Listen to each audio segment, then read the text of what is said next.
Okay. Next one, what I want to talk about.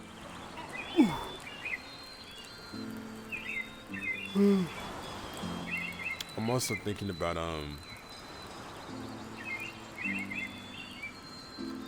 now that the Cradle series, which is what I was just talking about in my last video. It also made me think about uh like it was what I was listening to when I started thinking about like I don't know, we call it like history. I don't know, like I was thinking about like what makes things pop, what makes things seem like they have meaning, what makes things think they have depth. I think time is important in this. Oh, my hands are freaking out. I think time is crucial in giving, not necessarily crucial, but it gives weight.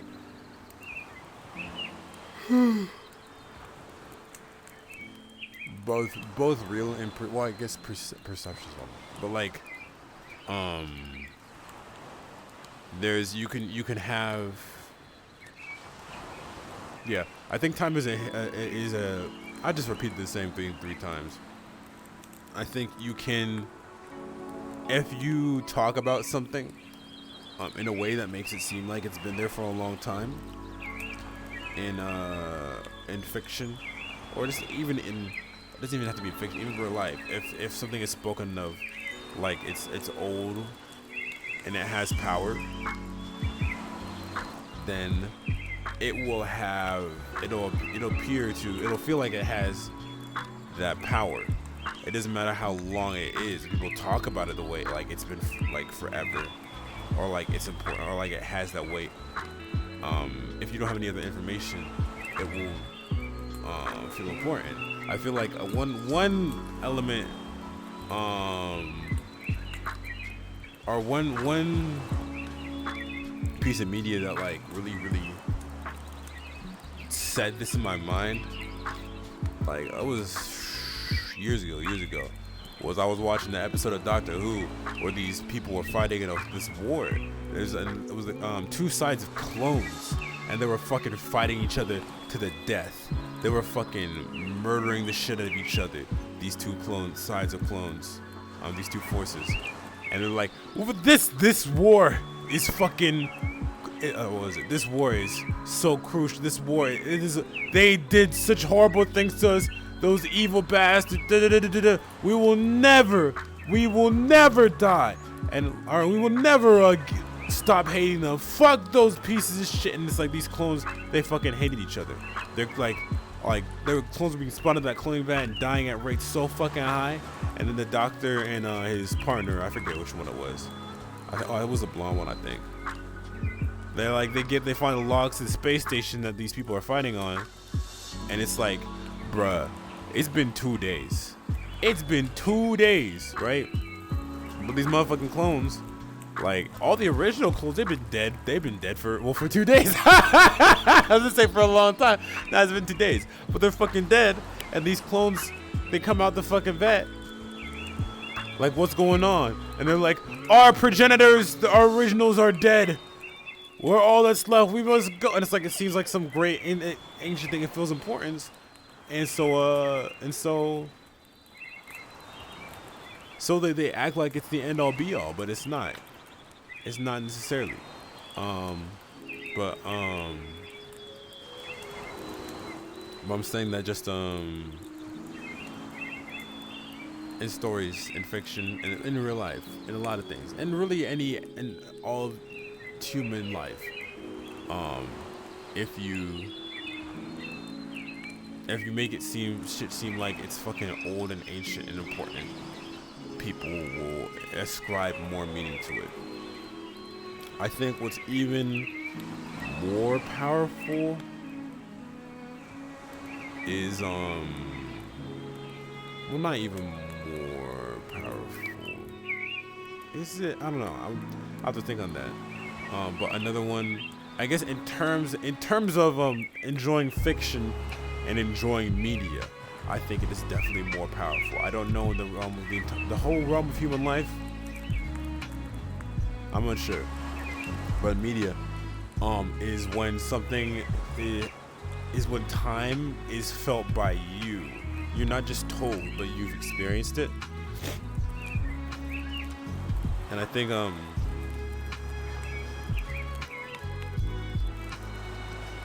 like when things that have been there for a long time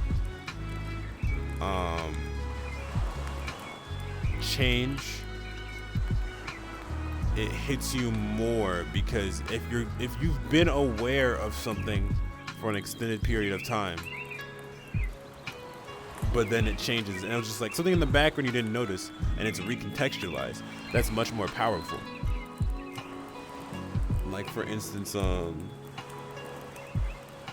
Warframe, I really I like, that's one of my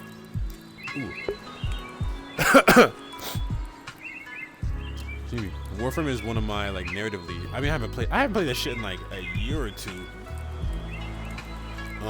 But it's one of my my favorite games narratively. It's one of my favorite games narratively. Maybe not overall, but in specific aspect, I didn't really give a fuck about that game's story. I just played it sometimes because I could fucking jump on walls and be a fucking ninja, and I liked shooting the cool guns. That's why I played it. But I had like what, like I had like I think I had like 300 hours in that game or something. And there's this quest that was like, okay, and I did it. Like, okay, I hear people like this quest, whatever. I did the quest, and I had like I said, I had like 300 hours in the game. It completely recontextualized prominent things in the game. Things that I had been, like, it was right under my nose. It recontextualized it. I won't say it to spoil it in case anyone who ever sees this play Warframe. But like, that shit was so powerful. I'm the music that plays during that sequence, I still got that I got the shit on a playlist. Whenever I'm feeling down or I'm feeling sad, that's one of the songs that I'll put on. And it's like, I did not give a fuck about the story before then. And honestly, like, I'm not like super tapped in to this story, and I haven't played the game in a while. But that story moment, that one, because I had been doing I've been playing the game, and I had been familiar with the aspects of the game that changed. I feel like it's hard to describe. It's hard to, maybe it might be hard to express this without giving the details, but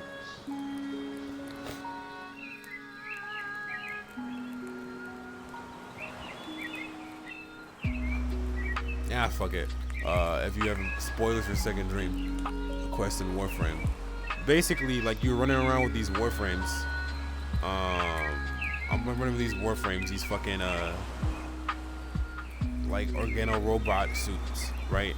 You're a space ninja, and then like 300 hours in, like the thing you're controlling the entire game, it turns out you're not actually in there.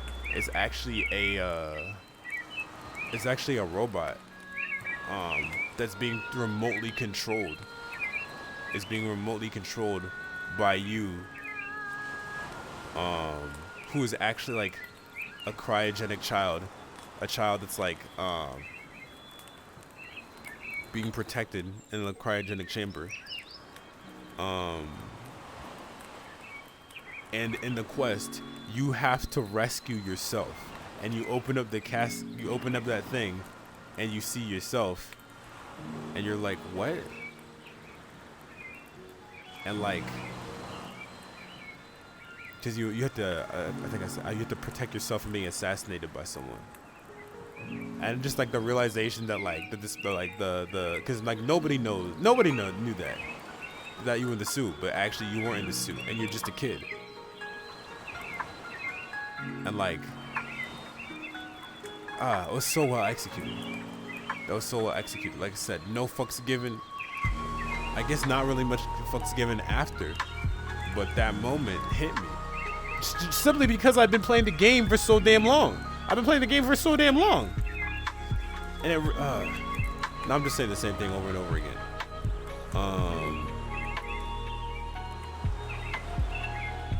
But that hit. It's like, feels like Chekhov's gun. The longer Chekhov's gun is there, like the longer before Chekhov's gun is fired, the more impactful it is. Or like, maybe that's not true, because if it's obviously a gun, if Chekhov's gun is obviously a gun that's gonna be fired, then like it's not as impactful. But if you don't even realize, like if you thought that gun was like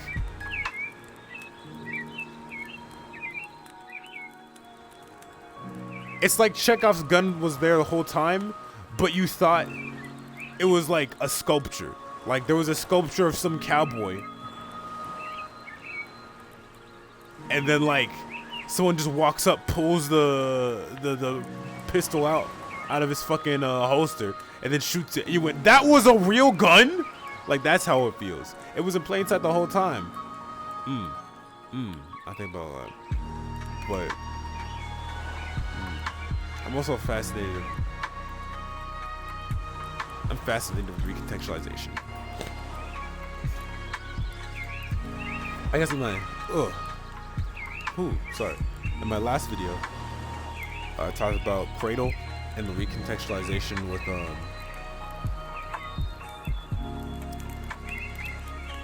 with each level of how spiritual power works. And both with this one frame. I love it. I want to understand the process of how that's done, or maybe not even just understand the process. I mean, I do want to understand that, but sometimes I feel like I focus too much on like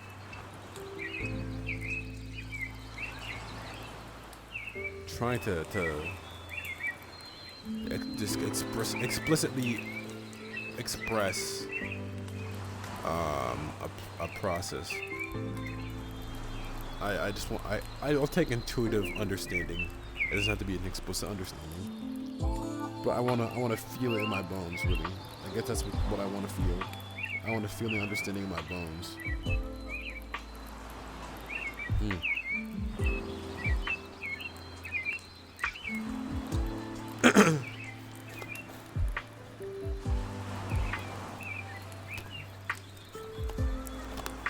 God, my allergies are fucking me up today.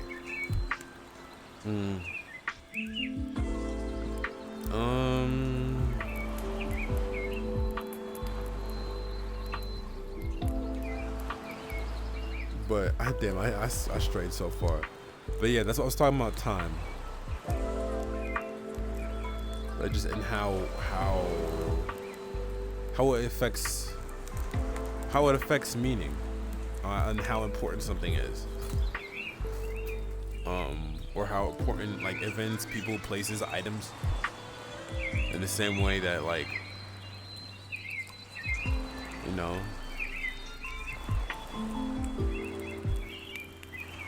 like I don't know, the Statue of Liberty, or fucking Taj Mahal, or fucking that shit feels important. And even more I think about with like, in again, stories. Like, why is it that some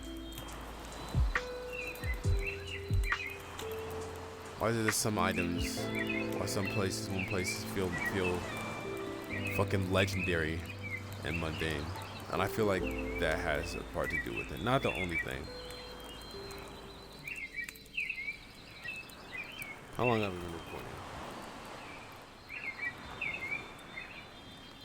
Did I start like 7:19 or something? Okay, let me talk. I'll talk for like 5 more minutes. But in addition to time, there's also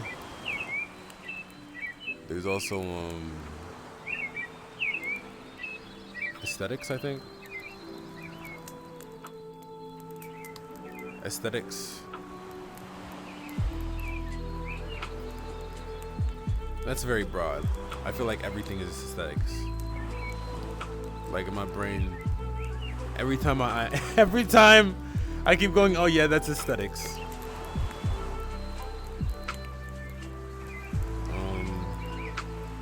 I feel like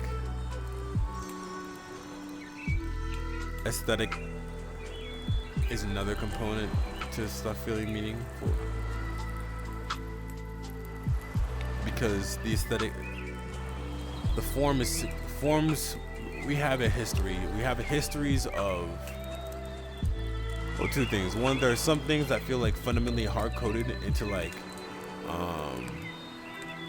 the human brain to give certain impressions. You know, the whole Kiki Boba thing, right? Oh, Kiki sounds short, Boba sounds round, right? That's obviously true. That's it's gotta be something like just deep in us. Like it makes sense. I can't imagine how it'd be otherwise. Like I mean the sounds and like Kiki Boba, that Kiki be sharp, Boba be round. That like I can't imagine someone saying the opposite other than be contrarian. If there are people who do, I'd love to read about that. But that's pretty consistent through whenever I've tested that. That's a hardwired thing.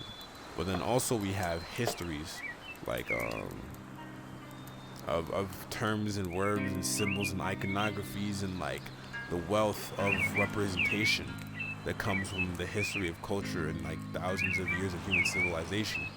And the aesthetics you use, for better or for worse, whether you know it or not, are calling upon these, like this history. It's like a spell summoning its heritage, and like the aesthetic that you choose is going to complement, like the aesthetic you choose for.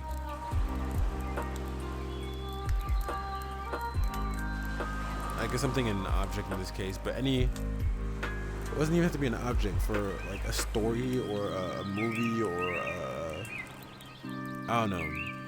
I guess aesthetic is really visual, but it can be like a vibe. I feel that goes with it as well. I don't know. This is rough stuff, but like it feels it's.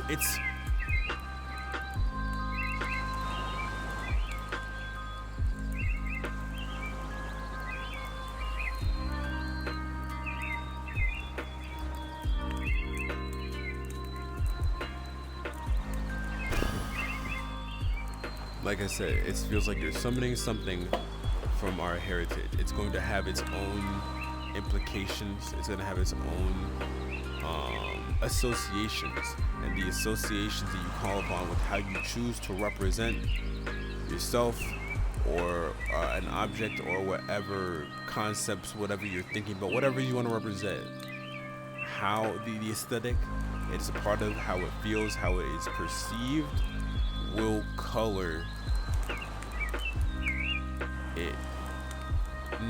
Even if the content, the substantial content, remains the same, right? There's a difference. Like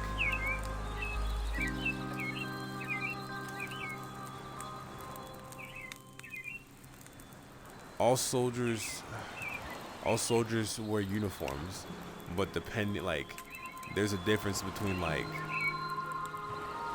fucking SS uniforms and fucking I know, camo military fatigues, right? A sword that is like a well-maintained sword that is unadorned and simple but functions well, gives a different vibe than a sword that is bejeweled and ornate and ceremonial, right? They both fulfill the same purpose. They both can kill someone, but like the feeling they have is completely different.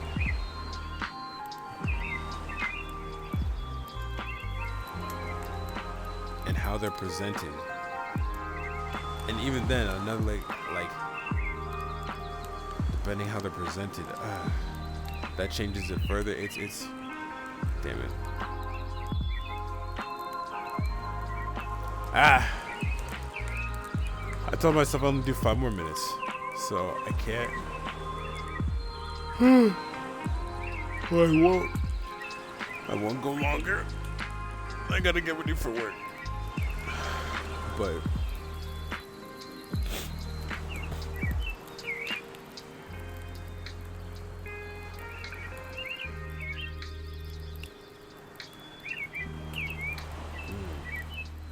damn, I'll have to think about how to express that last bit. Damn. All right.